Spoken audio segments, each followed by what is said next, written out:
Safarning foydasini Hazrati Ali aytadilar.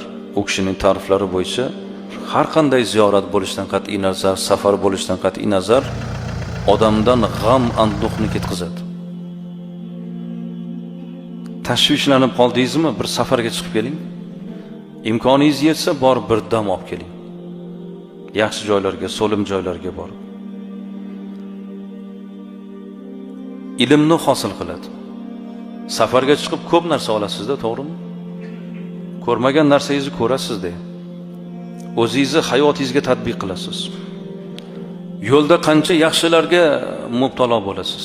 Qancha yaxshilarni ko'rasiz. Yaxshilardan ibrat olamiz. Yomonlardan undan ham ibrat olamiz. U kishining ta'riflari bo'yicha har qanday ziyorat bo'lishidan qat'iy nazar, safar bo'lishidan qat'iy nazar odamdan g'am, anduhni ketkazadi. Tashvishlanib qoldingizmi, bir safarga chiqib keling.